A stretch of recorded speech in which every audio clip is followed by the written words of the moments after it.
Good morning students. मी प्राध्यापक तानाजी चव्हाण, संचालक Pant academy, तुम्हा सर्वांचं पंत अकॅडमीमध्ये स्वागत आहे. मॅथमॅटिक्स हा सब्जेक्ट सिंपल आणि इंटरेस्टिंग बनवण्याचा माझा प्रयत्न आहे. गेले काही दिवस आपण मॅथमॅटिकल लॉजिक हा टॉपिक शिकतो आहोत. आधीच्या लेक्चर्स मध्ये आपण बऱ्याचशाच बेसिक गोष्टी शिकलेलो आहोत. काल आपण एक्सरसाइज 1.1 मध्ये क्वेश्चन नंबर 3 बघितला होता. आज आपण क्वेश्चन नंबर 4 बघणार आहोत. क्वेश्चन नंबर 4 काय आहे बघा. If the statements P, Q are true statements and R, S are false statements, then determine the truth value of the following. P आणि Q ही दोन स्टेटमेंट ट्रू आहेत. R आणि S ही दोन स्टेटमेंट फॉल्स आहेत. तर खाली दिलेली जी स्टेटमेंट आहे त्याची ट्रूथ व्हॅल्यू आपल्याला डिसाइड करायचं आहे. फर्स्ट क्वेश्चन काय आहे बघा. P R ब्रॅकेट मध्ये दिलेला आहे Q and S. हा क्वेश्चन मी ऍज इट इज कॉपी केला. इक्विव्हॅलंट P ची ट्रूथ व्हॅल्यू T आहे ती इथं पुट केली. R as it is carry केलं. ब्रॅकेट मध्ये Q ची truth value T and S ची ट्रूथ व्हॅल्यू F तिथं पुट केलेली आहे. तुम्हाला माहिती आहे की मॅथमॅटिक्स मध्ये पहिल्या टर्म ब्रॅकेट सॉल्व केलं जातं, त्यामुळे T as it is carry केलं. R as it is carry केलेला आहे. इथं बघायचं T and F. अँड मध्ये बोथ एंट्रीज T असेल तर T येतं, अदरवाइज F येतं, त्यामुळे इथं F आलेला आहे. T R F. आता इथं R आहे. R मध्ये बोथ एंट्री जर F असेल तर F येतं, अदरवाइज T येतं, त्यामुळे इथं T आलेला आहे. कारण इथं बोथ एंट्रीज F नाही. जर बोथ एंट्रीज F असत्या तर F आला असतं. इथं बोथ एंट्रीज F नसल्यामुळे T आलेला आहे. आणि त्यामुळे truth value of the given statement is T. Write down. Very simple question. ज्यांना बेसिक माहिती आहे त्यांना हा क्वेश्चन फारसा अवघड जाणार नाही. राईट डाउन. सेकंड क्वेश्चन काय. सेकंड क्वेश्चन आहे बघा. P implies Q first bracket मध्ये आहे. R implies S. इथे इम्प्लिकेशन आहे. आता हा क्वेश्चन मी ऍज इट इज कॉपी केला. P implies Q, R implies S. Equivalent मी P आणि Q ची ट्रूथ व्हॅल्यू T इथं पुट केलेली आहे. T implies T आलं. R as it is carry केलेला आहे. R आणि S ची ट्रूथ व्हॅल्यू क्वेश्चन मध्ये दिलेली आहे F, त्यामुळे R आणि S ची ट्रूथ व्हॅल्यू इथं F पुट केली. F implies F आलं. आता इम्प्लिकेशन मध्ये T F असेल तर F येतं, अदरवाइज T येतं. इथं T F आहे का तर नाही, आणि त्यामुळे इथं T येणार आहे. T F असतं तर F आलं असतं, अदरवाइज T, त्यामुळे अदरवाइज T आलं. R as it is. इथं बघायचं इम्प्लिकेशन आहे. T F असतं तर F आलं असतं, अदरवाइज T, त्यामुळे अदरवाइज T आलं. आता इथं बघायचं T R T आहे. R मध्ये बोथ एंट्रीज F असेल तर F येतं, अदरवाइज T येतं, म्हणून T आलं. Therefore truth value of the given statement is T. Write down. तर थर्ड क्वेश्चन आपण बघणार आहोत. थर्ड क्वेश्चन काय आहे बघा. फोर्थ मधला थर्ड आपण बघतो आहे. Q and R are not P and S असा गिवन क्वेश्चन आहे. याची मला ट्रूथ व्हॅल्यू ठरवायची आहे. याच्यामध्ये P आणि Q ट्रू आहे, R आणि S फॉल्स आहे. मी Q ची truth value T and as it is, R ची truth value F, or as it is, not as it is, P ची truth value T and as it is, S ची truth value F भरली. आता हे पहिलं bracket विचारात घ्या. And आहे, अँड मध्ये बोथ एंट्री जर टी असतं तर टी येतं, अदरवाइज एफ येतं. इथं आता बोथ एंट्रीज टी आहेत का? नाही, म्हणजे अदरवाइज एफ येणार. हे ऑर ॲज इट इज. इथं बघायचं नॉट टी म्हणजेच काय? एफ. नॉट टी म्हणजेच काय? F. And F as it is. हे F as it is carry केलं, हे R as it is carry केलं. इथं अँड आहे, अँड मध्ये बोथ एंट्रीज टी असतील तर टी येतं, अदरवाइज एफ. इथं बोथ एंट्रीज टी आहेत का? नाही आहेत, त्यामुळे एफ येणार. आता इथं बघायचं एफ ऑर एफ. ऑर मध्ये बोथ एंट्रीज एफ असेल तर एफ येतं, त्यामुळे इथं एफ आलं. याच्यावरून truth value of the given statement is F. Right.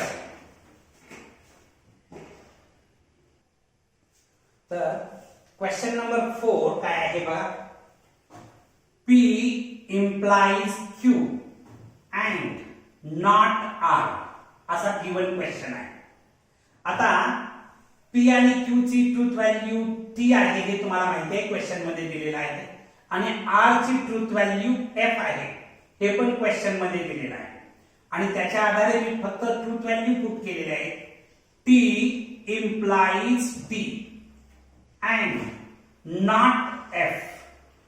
आता इम्प्लिकेशन आहे ब्रॅकेट मध्ये. इम्प्लिकेशन मध्ये टी एफ असेल तर एफ येतं, अदरवाइज टी येतं, त्यामुळे इथं काय येणार आहे? टी येणार आहे.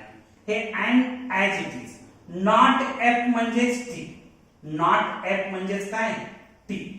आता इथं बघायचं टी अँड टी. अँड मध्ये बोथ एंट्रीज टी असेल तर टी येतं, अदरवाइज एफ येतं. इथं बोथ एंट्रीज टी असल्यामुळं अँड मध्ये टी आलेला आहे. Therefore, the truth value of the given statement is T. Very simple question आहे. Write down. तर क्वेश्चन नंबर 5 बघा. Not R double implies P implies not Q. Question मध्ये दिलेली information P आणखी Q ची ट्रूथ व्हॅल्यू T आहे, आणखी R ची ट्रूथ व्हॅल्यू F आहे, अशी क्वेश्चन मध्ये दिलेली इन्फॉर्मेशन आहे. ती इन्फॉर्मेशन मी इथं भरतो आहे. इक्वॅलंट गिवन स्टेटमेंटला इक्वॅलंट नॉट F येणार, तर R ची ट्रूथ व्हॅल्यू F भरली. डबल इम्प्लाइज P ची ट्रूथ व्हॅल्यू T भरली. Implies not as it is ठेवलं, Q ची ट्रूथ व्हॅल्यू T ठेवलेली आहे. आता बघायचं नेक्स्ट स्टेपला. इक्वॅलंट नॉट F म्हणजेच T. Double implication as it is. T as it is. Implies as it is. Not T म्हणजेच F. नॉट T म्हणजेच F लिहिलं. आता या ब्रॅकेट मध्ये डबल इम्प्लिकेशन आहे आणि डबल इम्प्लिकेशन मध्ये बोथ एंट्रीज जर सेम असतील तर टी येतं, अदरवाइज एफ येतं. इथं बोथ एंट्रीज सेम आहेत, टी टी दिसत आहे म्हणजे टी येणार. हे implies as it is, F as it is. आता इथं बघायचं डबल इम्प्लिकेशन आहे, सॉरी इम्प्लिकेशन आहे. आता या इम्प्लिकेशन मध्ये टी एफ असेल तर एफ येतं, अदरवाइज टी येतं. टी एफ दिसतं का इम्प्लिकेशन मध्ये, म्हणजे एफ येणार आहे. म्हणजेच truth value of the given statement is F. Right. Question number 6 आपण बघणार आहोत. काय क्वेश्चन आहे बघा. ब्रॅकेट मध्ये दिलेला आहे not P and simple bracket मध्ये not Q and R square bracket complete, or square bracket मध्ये सिंपल ब्रॅकेट आहे Q and R or P and R. आता तुम्हाला माहिती आहे की P आणि Q ची ट्रूथ व्हॅल्यू T आहे आणि R आणि S ची ट्रूथ व्हॅल्यू F आहे. त्या ट्रूथ व्हॅल्यू आपण भरणार आहोत. इथं नॉट P ची ट्रूथ व्हॅल्यू T भरली and as it is लिहिलं, not as it is Q ची truth value T and R ची ट्रूथ व्हॅल्यू F ही ब्रॅकेट कंप्लीट केलेली आहे. R as it is, P ची ट्रूथ व्हॅल्यू Q ची truth value T and R ची truth value F or P ची truth value T and R ची truth value F. इथं फक्त P Q R याच्या ट्रूथ व्हॅल्यू भरलेले आहेत. नेक्स्ट स्टेपला बघा, नॉट T म्हणजेच F and as it is, not T म्हणजेच F and F as it is, हे R as it is, T and F and मध्ये बोथ एंट्रीज T असतील तर T येतं, अदरवाइज F येतं, म्हणून इथे F आलं. हे R as it is.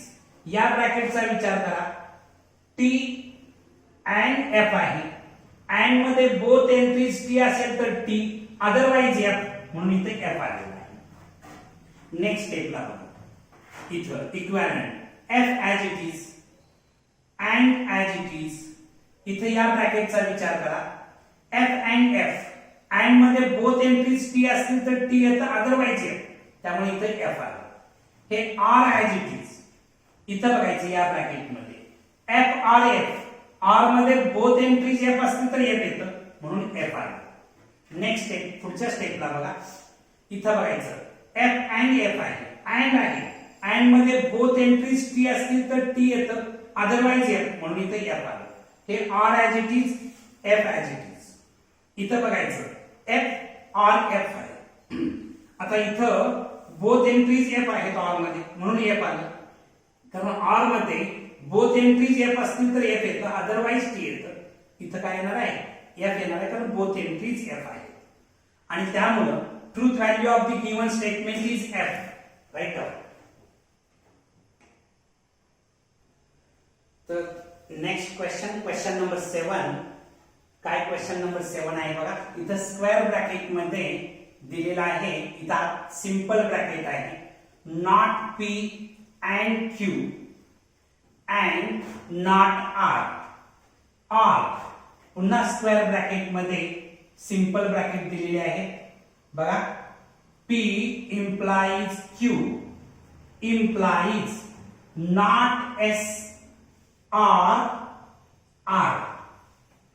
आता तुम्हाला माहिती आहे की P आणि Q ची ट्रूथ व्हॅल्यू T असते, आणखी R आणि S ची ट्रूथ व्हॅल्यू F असते. क्वेश्चन मध्ये दिलेल्या इन्फॉर्मेशनच्या आधारे ती इथं मी भरतो आहे. स्क्वेअर ब्रॅकेट मध्ये सिंपल ब्रॅकेट, त्याच्यामध्ये नॉट P आहे म्हणजे नॉट T येणार, अँड Q ची truth value T and not S चं नॉट F होणार, कारण R ची ट्रूथ व्हॅल्यू F आहे. स्क्वेअर ब्रॅकेट कंप्लीट आहे. R स्क्वेअर ब्रॅकेट मध्ये पुन्हा सिंपल ब्रॅकेट, P आणि Q आणि P ची ट्रूथ व्हॅल्यू T च येते, त्यामुळे T implies T आहे. implies not S ची ट्रूथ व्हॅल्यू F असल्यामुळे नॉट F R ची ट्रूथ व्हॅल्यू F. आता नेक्स्ट स्टेपला बघा, इक्विव्हॅलेंट नॉट T म्हणजेच F, नॉट T च्या बद्दल F लिहिलं, अँड T हे bracket complete and not F साठी T लिहिलं, R इथं बघायचं T implies T दिसत आहे. इम्प्लिकेशन मध्ये T F असेल तर F येतं, अदरवाइज T येतं, म्हणून इथं T आलं. हे implies नॉट F साठी T लिहिलं, R F as it is लिहिलं. नेक्स्ट स्टेपला बघा, इथं या ठिकाणी अँड आहे, अँड असल्यामुळं बोथ एंट्री जर T असतील तर T, अदरवाइज F, म्हणून याच्यासाठी F आलं. हे and as it is, T as it is, R as it is. Bracket इथं कंप्लीट केलेले आहे, तुमच्या लक्षात येत असेल. या ब्रॅकेट मध्ये टी ऍज इट इज हे इम्प्लिकेशनचं सिम्बॉल आहे ऍज इट इज. इथं आर आहे, F or F, both entries F असतील तर एफ येतं, अदरवाइज टी येतं, त्यामुळे इथं टी आहे.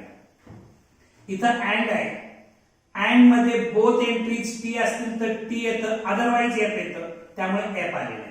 हे R as it is.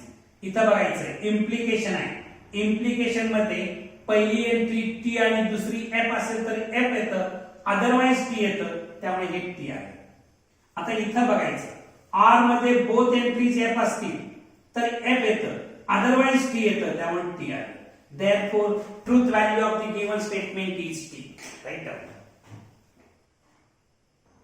Question 4 मधला लास्ट क्वेश्चन आपण बघतो आहे, क्वेश्चन नंबर 8. काय आहे बघा क्वेश्चन.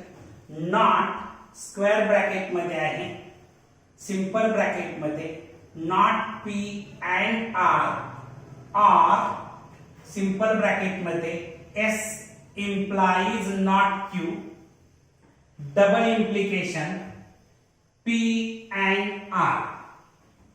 क्वेश्चन मध्ये दिलेली इन्फॉर्मेशन P आणि Q ची व्हॅल्यू ट्रूथ व्हॅल्यू T आहे, R आणि S ची ट्रूथ व्हॅल्यू F आहे. तेवढ्या व्हॅल्यू मी भरतो आहे इथं. नॉट स्क्वेअर ब्रॅकेट मध्ये सिंपल ब्रॅकेट नॉट P चं नॉट T होणार अँड R ची truth value F, R simple bracket मध्ये S ची truth value F implies not Q चं not T, square bracket complete. Double implies P ची truth value T and R ची truth value F. आता इथं बघायचं not as it is square bracket मध्ये not T म्हणजेच F, F and F आलं. R F not T म्हणजे F म्हणजे F implies F झालं. हे डबल implies. इथं बघायचं अँड आहे, अँड मध्ये बोथ एंट्रीज T असतील तर T, अदरवाइज F, म्हणून F आलेला आहे. आता नॉट ऍज इट इज इथं बघायचं अँड आहे, बोथ एंट्रीज T असत्या तर T आलं असतं, अदरवाइज F येतं, त्यामुळे F आलं. हे आर ऍज इट इज. इथं इम्प्लिकेशन आहे, पहिली एंट्री T आणि दुसरी F असती तर मला F मिळालं असतं, अदरवाइज T मिळतं म्हणून T आहे. हे double implies as it is, F as it is. इथं बघायचं R आहे, बोथ एंट्रीज F असतील तर F आलं असतं R मध्ये, अदरवाइज T येतं म्हणून T आलं. हे not as it is, not T आलं. हे double implies F, not T म्हणजेच F, double implies F. Double implication मध्ये बोथ एंट्रीज सेम असतील तर T येतं, अदरवाइज F येतं. इथं बोथ एंट्रीज T आहेत, बोथ एंट्रीज सेम आहेत म्हणून T आहे. Therefore, truth value of the given statement is T. Write down. Question number 5. Write the negation of the following. हा अत्यंत सोपा क्वेश्चन आहे. याच्यापूर्वी आपण निगेशनचे क्वेश्चन्स आधीच्या लेक्चरला आपण सोडवलेले आहेत. फर्स्ट क्वेश्चन काय आहे बघा. तिरुपती इज इन आंध्र प्रदेश. याचं निगेशन करायचं आहे. प्रॉपर प्लेसला नॉट इन्सर्ट केलं की निगेशन होतं, हे तुम्हाला माहिती आहे. Tirupati is not in Andhra Pradesh he simple method आहे की प्रॉपर प्लेसला नॉट इन्सर्ट करण्याची. अजून दोन मेथड्स तुम्हाला मी सांगितल्या होत्या. It is not true that Tirupati is in Andhra Pradesh ही दुसरी मेथड आहे. तिसरी मेथड आहे it is false that Tirupati is in Andhra Pradesh. असे तीन मेथड्सनं, तिन्ही पद्धतीनं तुम्हाला हे सेंटेन्स निगेशन करता येईल. सेकंड क्वेश्चन बघा. 3 is not root of the equation x square plus 3x minus 18 is equal to 0. याचं निगेशन करायचं आहे. आता इथं मुळातच हे निगेटिव्ह सेंटेन्स आहे, म्हणजे याचं निगेशन केल्यानंतर पॉझिटिव्ह सेंटेन्स मिळणार आहे.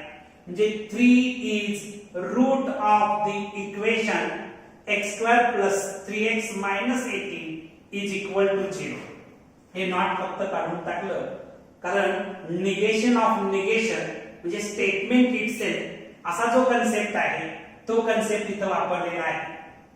Root 2 is a rational number, याचं निगेशन करत असताना root 2 is not a rational number असं होईल. दुसऱ्या दोन पद्धतीने सुद्धा तुम्हाला हे बनवता येतं, पण आपण एक एक्झाम्पल मध्ये बघितलेलं आहे, त्यामुळे हे तुम्ही स्वतः प्रॅक्टिस करा. Polygon ABCDE is a pentagon, याचं निगेशन करत असताना polygon ABCDE is not a pentagon, proper प्लेसला नॉट इन्सर्ट केलेला आहे. आता इथं बघायचं 7 प्लस 3 ग्रेटर दॅन 5 असं गिवन सेंटेन्स आहे. त्याचं निगेशन करत असताना ग्रेटर दॅनचं लेस दॅन इक्वल फक्त करायचं, जे 7 प्लस 3 लेस दॅन इक्वल 5 असं याचं निगेशन होणार आहे. Write down. तर आज आपण इथं थांबणार आहोत. तर एक्सरसाइज 1.1 आपण इथं कंप्लीट केलेली आहे. तुम्हाला हा व्हिडिओ आवडला असेल तर लाईक करा, सबस्क्राईब करा आणि तुमच्या मित्रांना शेअर करा, जेणेकरून मॅक्झिमम महाराष्ट्रातल्या विद्यार्थ्यांच्या पर्यंत हा पोहोचावा आणि त्यांना याचा फायदा व्हावा, ही त्याच्या पाठीमागची भावना आहे. So write down please.